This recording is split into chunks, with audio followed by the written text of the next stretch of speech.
حضرت لوط علیہ السلام کے حوالے سے احادیث مبارکہ میں کیا ذکر آیا ہے؟ کس طرف آپ کو نشاندہی کی گئی ہے؟ کہاں کہاں مذمت کی گئی ہے؟ کہاں کہاں آپ کی فضیلت میں، آپ کے احترام میں رسالت مآب صلی اللہ علیہ وسلم نے فرمایا ہے؟ جیسے کہ مفتی صاحب نے فرمایا کہ حضرت لوط علیہ السلام سمیت جتنے بھی انبیاء گزرے ہیں ان تمام کا ایک مشن تھا کہ اللہ رب العالمین کی مخلوق کو اللہ کی طرف بلائیں، اور دوسرا کہ اللہ رب العالمین کے حکم پر دنیا والوں کو چلائیں۔ صحیح۔ ہم اگر حضرت ابراہیم علیہ السلام کو لیتے ہیں جنہیں ابو الانبیاء کہا گیا ہے، اور یقینی طور پر ابراہیم علیہ السلام کو اللہ تعالیٰ نے اپنی خلت سے نوازا ہے، تو حضرت لوط علیہ السلام ان کے براہ راست چچا زاد بھائی ہیں۔ صحیح۔ آپ ایک ہی مشن کے علمبردار ہیں۔ اللہ کے حبیب نے فرمایا جتنے انبیاء ہیں سب اللہ کی بھائی ہیں۔ نبی کریم صلی اللہ علیہ وسلم جب دعوت لے کر آئے تو آپ نے یہی فرمایا کہ میں کوئی نئی دعوت لے کر نہیں آیا ہوں، بلکہ میں اپنے پیش رو انبیاء، پیغمبر اور رسل کے ادھورے کام کو مکمل کرنے آیا ہوں۔ صحیح۔ اور وہی بات اللہ رب العالمین نے فرمائی تھی کہ الیوم اکملت لکم دینکم واتممت علیکم نعمتی۔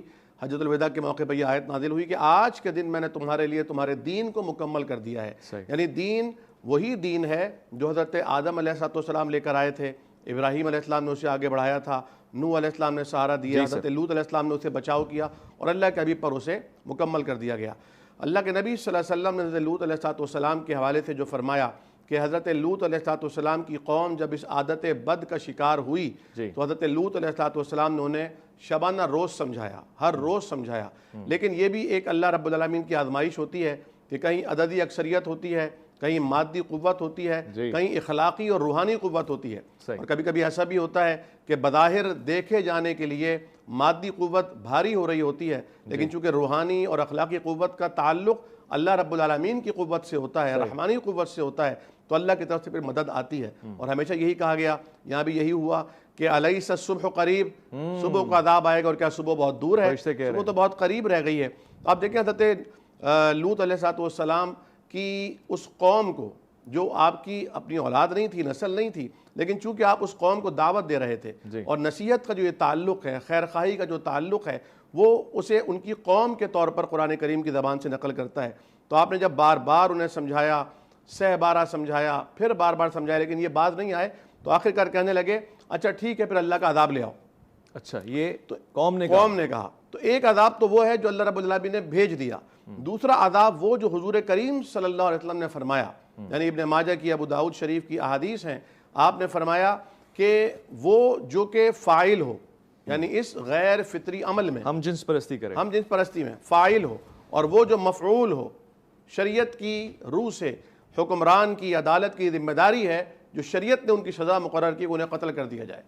بعض فقہا نے یہ کہا کہ جو سزا زنا اور بدکاری کی ہے وہی سزا یہاں پر عائد ہونی چاہیے، یعنی اگر شادی شدہ مرد اس فعل بد کا شکار ہوتا ہے اور اس کا مرتکب ہوتا ہے تو اسے رجم کیا جائے۔ اچھا، اور اگر وہ اس فعل کا ارتکاب کرتا ہے، کنوارا ہے، شادی شدہ نہیں ہے، تو اسے رجم، یعنی اسے سنگسار کیا جائے۔ اچھا، آپ سنگسار اور کوڑے کی طرف اشارہ کرتے ہیں، سزا میں آتا ہے۔ دوسری طرف مجھے یہ بھی پوچھنا ہے کہ کیا لوط علیہ السلام کی قوم صاحب ایمان تھی غالباً؟ یعنی اس چیز سے میں کہہ سکتا ہوں کہ وہ آپ پہ ایمان لا چکے تھے، اس کے بعد یہ فعل انجام دیا، یا پھر وہ بت پرست تھے سارے کے سارے؟ جن میں بہت سے لوگ ایسے تھے جو ایمان لا چکے تھے، بہت سے ایسے تھے جو شرک کا ارتکاب کر رہے تھے، لیکن نبی کریم صلی اللہ تعالیٰ علیہ وسلم کی تعلیمات نے ہمیں یہ بتایا ہے، اور قرآن کریم کی آیت ہے، نص ہے، ادخلوا فی السلم کافہ، پورے کے پورے آؤ نا، پورے کے پورے مسلمان ہونے، مومن ہونے کی ضرورت ہے، اور مومن ہوتا وہ ہے جو اللہ کو ماننے کے ساتھ اللہ کی مانتا ہے۔ تو اگر آپ اللہ کے احکامات کو نہیں مانتے اور پھر آپ یہ کہتے ہیں، شعیب علیہ السلام کی قوم کا واقعہ، ان کا ذکر آئے گا، تفصیل سے آپ اس پر ذکر کریں گے، جب انہوں نے دعوت دی، سمجھایا، تو انہوں نے کہا کیا تمہارا دین تمہیں، تمہاری نمازیں تمہیں یہ سکھاتی ہیں کہ تمہاری معیشت میں تصرف کرو؟ جی جی۔ تو اسلام صرف چند مذہبی رسومات کا یا عبادات کا مجموعہ نہیں ہے، بلکہ یہ اصل میں اس کریکٹر کو بلڈ کرتا ہے جو اصل میں مطلوب ہے۔ نبی کریم کی خدمت میں ایک صحابی حاضر ہوئے اور آ کے عرض کیا، یا رسول اللہ مجھے بتائیے نیکی کیا ہے اور بدی کیا ہے؟ تو آپ کو جوامع الکلم عطا ہوئے تھے، آپ نے مختصر سے جملے میں سارا دین سمجھا دیا۔ فرمایا البر حسن الخلق، جو نیکی ہے وہ اچھے کردار کا نام ہے، گڈ کریکٹر کا نام ہے، اور بدی، برائی، ما حاک فی صدری کا وَكَرِهْتَ يُطَّلِعَ عَلَيْهِ النَّاسِ، وہ یہ ہے کہ جس کے کام کو کرنے میں تمہارا دل تردد محسوس کرے اور تم اسے برا جانو کہ کہیں لوگوں کو پتہ نہ چل جائے. مطلب جو چھپ کر رہے ہو وہ برائی ہے. بہت خوب بہت خوب. ڈاکٹر صاحب لوط علیہ السلام کی قوم پہ عذاب کون سا نازل ہوا؟ کیا صورت بنی عذاب کی؟ کس طرح سے فرشتے آئے وہ بھی ذرا بیان فرما دیں. جیسے مفتی صاحب نے اس طرح فرمایا کہ ابراہیم علیہ السلام کے پاس جب یہ فرشتے آئے اور حضرت ابراہیم نے دیکھا کہ مہمان ہیں، اجنبی ہیں، آپ نے بھنا ہوا بچڑا ان کی خدمت میں پیش کیا، انہوں نے ہاتھ نہیں بڑھایا آگے، تو ابراہیم علیہ السلام ڈر گئے کہ یہ یقیناً کوئی فرشتے ہیں. جب ان کے خوف کے آثار دیکھے فرشتوں نے تو کہا کہ آپ ڈرے نہیں، ہم تو آپ کو بیٹے کی خوشخبری دینے آئے ہیں، تاہم عذاب دینے آئے ہیں ہم قوم سدوم پر. تو حضرت ابراہیم علیہ السلام مزید فکر مند ہوئے کیونکہ وہاں لوط علیہ السلام جو ہیں وہاں تو لوط بھی ہیں، فرمایا اللہ تعالیٰ اپنے بندوں کو تو بچائے گا. ان اللہ لا یضیع اجر المحسنین، اللہ نیکوں کے اجر کو تو ضائع نہیں کرتا. اب جب یہ وہاں جاتے ہیں تو خوبصورت شکل میں جاتے ہیں. بعض روایات، تاریخی روایت ابن کثیر وغیرہ نے لکھا ہے کہ ان کی بیٹی حضرت لوط علیہ السلام کی بیٹی پانی بھرنے گئی تھی تو دیکھا وہاں بچے ہیں خوبصورت نوعمر لڑکے، اور وہ کہہ رہے ہیں 3 کی تعداد تھی. بعد نے کہا کہ وہ جبرائیل، میکائیل اور اسرافیل تھے، واللہ عالم. انہوں نے کہا کہ آپ ہمیں مہمان بنا لیجئے، ہماری خدمت کیجیے. فرشتے خوبصورت نوجوانوں کی شکل میں آئے ہیں کیونکہ آزمائش، ہر ایک کی آزمائش اللہ رب العالمین اس کی من پسند اور مرغوب اور دل پسند چیز کے ذریعے کرتا ہے. ٹھیک ہے، ضروری نہیں ہے کسی مالدار آدمی کی آزمائش جو ہے وہ مال کے ذریعے ہو. ٹھیک ہے ٹھیک ہے ٹھیک ہے. اب جب یہ وہاں پر پہنچتے ہیں تو حضرت لوط علیہ السلام بامر مجبوری ان کو بتاتے ہیں کہ میں آپ کو ٹھہرا نہیں سکتا، میری قوم کا مزاج ایسا ہے، لیکن جب وہ مجبور کرتے ہیں تو انہوں ٹھہرا لیتے ہیں. اب ان کی اہلیہ جو اگرچہ ایک نبی کی بیوی ہے، اللہ، اور جس طرح قرآن کریم نے ازواج مطہرات امہات المومنین کے لیے کہا تھا کہ آپ کا درجہ الگ ہے، اگر آپ غلط کریں گی تو دوہری سزا پائیں گی، آپ نیکی کریں گی تو دوہرا اجر پائیں گی. تو یہاں پر ان سے یہ خطا ہوئی، یہ غلطی ہوئی، یہ خیانت کا ارتکاب انہوں نے کیا کہ انہوں نے اپنی قوم کی عصبیت اور قوم کی محبت میں یہ بتا دیا کہ لڑکے آئے ہوئے ہیں لوط کے ہاں، مہمان ٹھہرے ہوئے ہیں. اب یہ چڑھ رہے ہیں، اوپر سے آنا چاہتے ہیں، دروازے پیٹ رہے ہیں، اور لوط علیہ السلام کی جو پریشانی ہے، چشم فلک بھی حیران ہے، زمین سہمی پڑی ہے کہ وقت کا پیغمبر اس وقت کس قدر پریشان ہے. اور وہ یہ دعا کر رہے ہیں، قرآن نے یہ الفاظ بیان کیے ہیں، کاش میرے پاس یہ آج قوت ہوتی کہ تمہارا مقابلہ کرتا، یا کاش میرے پاس کوئی قلعہ ہوتا جہاں میں محصور ہو جاتا. اللہ اللہ اللہ. یعنی یہ کبھی بے بسی کا یہ عالم بھی گزرا ہے اہل حق کے اوپر. اب یہاں پر حضرت لوط علیہ السلام کو وہ فرشتے یہ خوشخبری دیتے ہیں کہ آپ کو گھبرانے کی ضرورت نہیں ہے، ہم اللہ کے فرشتے ہیں، ہم آزمائش کے لیے آئے ہیں. اور حضرت لوط علیہ السلام اس سے قبل ان کو یہ پیشکش کر چکے ہیں کہ تم ان بچوں کو، ان لڑکوں کی طرف کیوں آتے ہو جو غیر فطری امر ہے، جس سے اللہ نے روکا ہے، اللہ ناراض ہوتا ہے. قوم کی بیٹیاں موجود ہیں، تم ان سے نکاح کیوں نہیں کر لیتے؟ انہیں پیش کرتے ہیں. حضرت لوط علیہ السلام سے کہا جاتا ہے کہ آپ صبح ہونے سے قبل ہی شہر کو چھوڑ جائیے گا، اور اللہ تعالیٰ آپ کے اور آپ کے ماننے والوں کو بچائے گا سوائے آپ کی بیوی کے، کیونکہ وہ پیچھے رہ جانے والی ہے.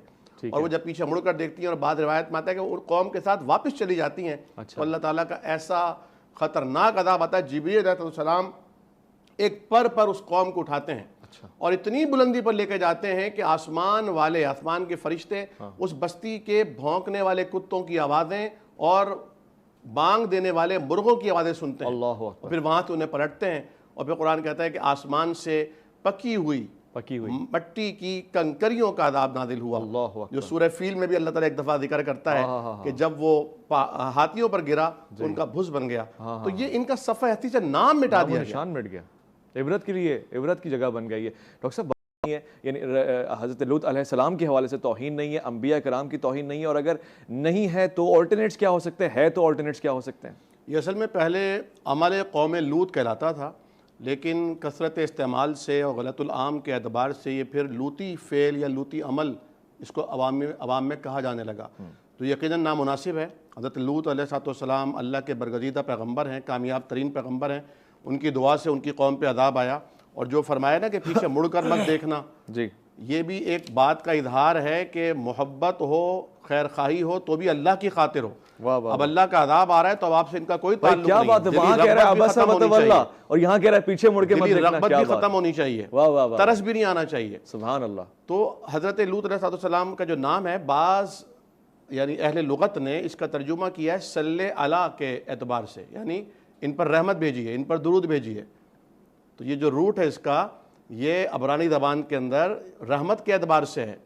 تو جس قوم پر عذاب آیا اس قوم کے اس فعل کو لوتی فعل کہنا از بس غلط ہے. اللہ اکبر. اسے آپ اس قوم کی جو ہم جس پرستی کہہ سکتے ہیں, انگریزی میں جو نام ہے اس کے وہ لیے جا سکتے ہیں, یا اس قوم جو صدوم قوم تھی, صدومی کہا جا سکتا ہے, لیکن قوم لوط علیہ السلام کے اعتبار سے لوط علیہ السلام کا ذکر نہیں. میں یہ سوال لازم پوچھنا چاہتا ہوں, یہ آج تو کچھ ملکوں میں ریزولوشن پاس ہو گئی ہے, ہم جنس پرستی کو الاؤ کر دیا گیا ہے, تو آج عذاب کیوں نہیں آتے؟ اتنا سخت عذاب, 3 عذاب آسمان پہ لے جا کے پھر زمین پہ گرانا, پر کا ہلانا اور پھر کنکر بھی برسنا.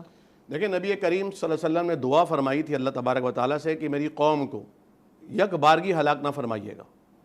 مگر صرف امت محمدی کی بات نہیں کر رہا نا میں, دیگر لوگ بھی امت دعوت ہو یا امت اجابت ہو. اچھا, نبی کریم کی تو ساری امت ہے نا. ایک وہ امت جس نے کلمہ پڑھ لیا جو تابعدار ہو گئی, ایک وہ جس نے تابعدار ہونا ہے. اچھا, شاید ہم اپنی فرقہ واریت کی وجہ سے ان کی راہ میں بیریئر لگائے بیٹھے ہیں, انہیں اسلام کی صحیح تصویر پیش نہیں کر پا رہے. تو ضرورت اس بات کی ہے کہ مغرب کو بتایا جائے, جس طرح آپ کی میڈیکل سائنس نے, ڈاکٹر نے کہا ہے کہ یہ عمل نہ صرف یہ جو ہم جس پرستی ہے, نہ صرف یہ کہ اخلاقی طور پر, روحانی طور پر غلط ہے, بلکہ یہ آپ کے جو مذاہب ہیں ان کی کتب سماویہ میں بھی اسے غلط قرار دیا گیا, بلکہ یہ میڈیکلی طور پر بھی صحت کے لیے انتہائی نقصان دہ ہے.